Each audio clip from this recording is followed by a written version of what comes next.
Bonjour à tous, j'espère que vous allez bien. Aujourd'hui, je vais vous parler d'une notion importante dans le milieu bancaire, qu'on soit investisseur ou pas, c'est le taux d'endettement.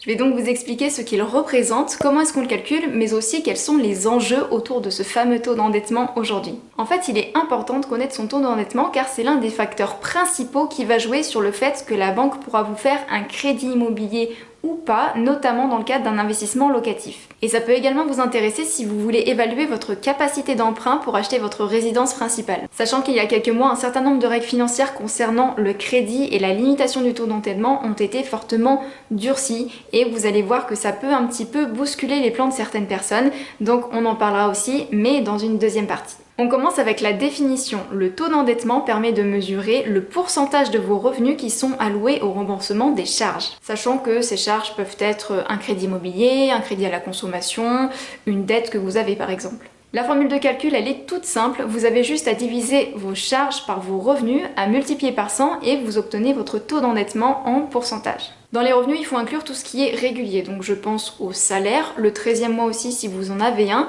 vos revenus fonciers, donc les locations nues. Par contre, il faut les pondérer à 70%, donc généralement c'est 70%, ça peut évoluer selon la banque, des fois 80-90%.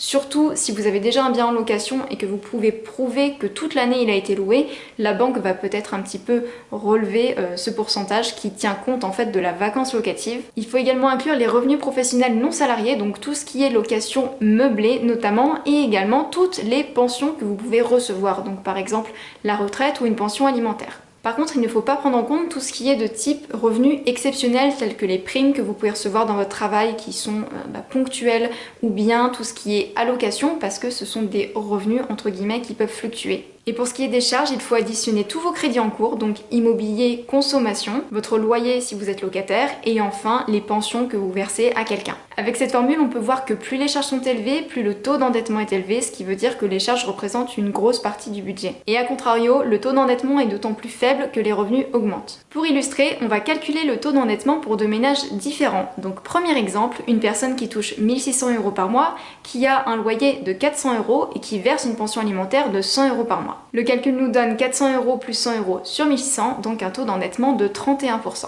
Deuxième exemple, un couple qui gagne 4000 € par mois de salaire, qui a une résidence principale avec un crédit de 500 € par mois, qui a également un investissement locatif qui lui rapporte 600 € par mois, mais qui lui coûte 500 € par mois en crédit immobilier. Je vous rappelle, on met les charges en haut, les revenus en bas, donc en charge on a les deux crédits immobiliers à 500 €, et en revenus, on a les 4000 € qui sont salariés et les revenus du locatif, donc 600 €, pondérés au fameux 70% pour la vacance locative, sauf s'ils arrivent à prouver le contraire. En tout cas, en pondérant à 70%, on a un taux d'endettement qui est égal à 22,6%. Donc voilà, je pense que déjà avec ça, vous êtes capable de calculer votre propre taux d'endettement. Je vous ai dit qu'il était important de connaître ce calcul parce que ça va vous permettre d'évaluer votre capacité d'emprunt auprès d'une banque. Pourquoi? Tout simplement en fait parce qu'aujourd'hui, il y a un seuil qu'il est très difficile de dépasser et donc vous avez déjà sûrement entendu parler, c'est la règle des 33%. Ce qui veut tout simplement dire que vos charges ne doivent pas excéder un tiers de vos revenus. Fin 2019, début 2020, le Haut Conseil de la stabilité financière a émis un certain nombre de recommandations pour limiter l'endettement des ménages français, parmi lesquelles le fait de ne pas dépasser ces 33% justement lorsque vous souscrivez à un crédit auprès de la banque. Et il a également demandé à ce que les durées de crédit n'excèdent pas 25 ans. Concrètement, qu'est-ce que ça veut dire? Sur la base de ces recommandations,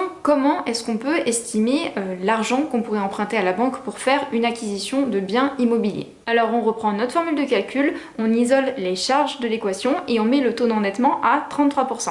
Comme nouvel exemple, on va prendre maintenant un couple où chacun gagne 1500 € par mois, ils n'ont pas d'autres charges, pas d'autres revenus, donc on va faire 33% de 3000 €, ce qui nous fait donc des charges égales à 990 €. Et donc s'il n'y a pas d'autres charges, les 990 € correspondent tout simplement à la mensualité de crédit maximale qu'ils peuvent espérer pour un crédit qu'ils prendront sur 25 ans. Ce qui fait avec les taux moyens actuels qui sont autour de 1,6-1,7% qu'ils pourront emprunter environ 230 000 €.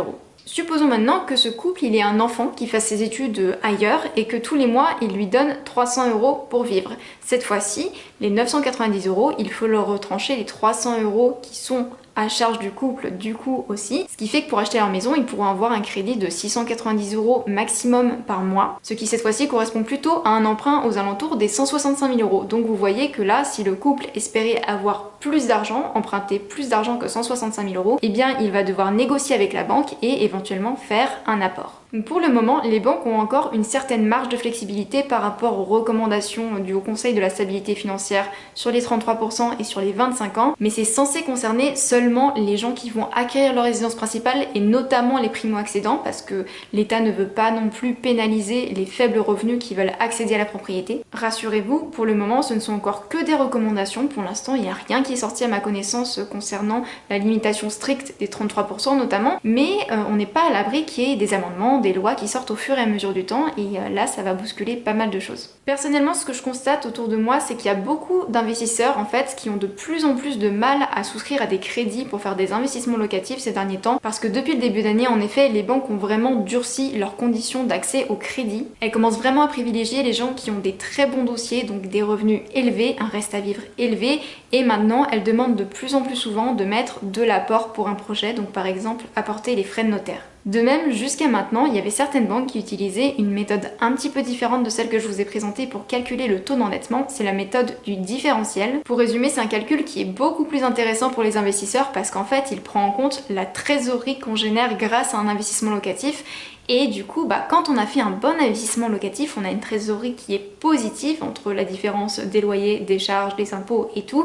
Et du coup, en fait, ça diminuait le taux d'endettement. Donc je vais pas rentrer dans les détails, mais en gros, cette méthode aussi n'est pas censée être utilisée avec les nouvelles recommandations qui sont sorties. Pour cette vidéo, j'ai calculé le taux d'endettement qu'on aura mon conjoint et moi le jour où mon nouvel investissement sera finalisé, donc quand tout sera rénové et reloué, on sera environ à 40% de taux d'endettement. Et mon banquier le savait parfaitement le jour où je suis allée le voir pour lui demander un nouveau crédit pour mon nouvel investissement. Il l'a calculé mon taux d'endettement avec son petit logiciel bancaire, il savait très bien ce que c'était le chiffre, il savait très bien qu'on était hors des clous par rapport aux recommandations, mais en fait il a accepté de me prêter tout simplement parce que il me connaît, il y a un passif avec moi, il sait que mon premier investissement s'est très bien passé, mais également tout simplement parce que on fait partie d'une catégorie de personnes qui a des revenus élevés et donc qui a un reste à vivre important. Est-ce que pour un prochain investissement locatif ça passera encore ? Je sais pas, et honnêtement je pense que personne n'est capable de le savoir parce que ça dépend de plein de paramètres différents, mais ce qui est sûr c'est que moi je m'attends en tout cas à devoir faire un certain nombre de concessions si je veux continuer à investir.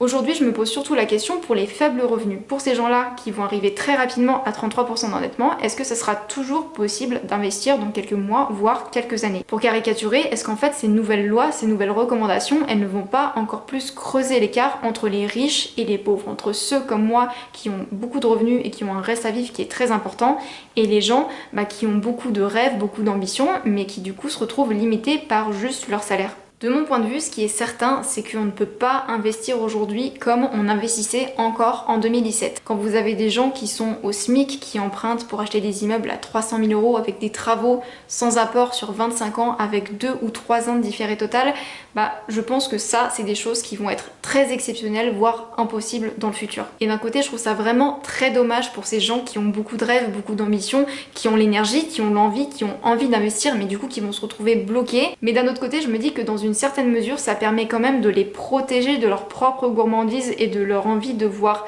peut-être trop grand, trop rapidement, parce que l'immobilier, autant c'est un super pilier d'enrichissement, mais autant quand ça se passe mal, il faut avoir les épaules solides pour affronter les difficultés et il faut aussi avoir les finances qui suivent derrière. Et si c'est pas le cas, ça peut vraiment mener à des situations qui sont très difficiles selon moi. Donc voilà, il y a les deux côtés et je ne sais pas trop de quel côté je me positionne encore. Tout ça pour dire, attendons vraiment de voir comment la situation va évoluer. Je pense que ça sert à rien de paniquer. Il me semble évident que le gouvernement n'a pas pour volonté de bloquer totalement l'investissement locatif en France et donc de bloquer la rénovation du parc immobilier. Il va falloir tout simplement qu'on s'adapte parce que les lois changent, les règles changent constamment et du coup c'est à nous, investisseurs, de savoir le mieux jouer possible avec les lois qui nous encadrent.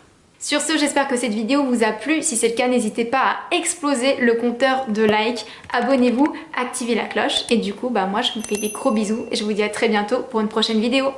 Ciao!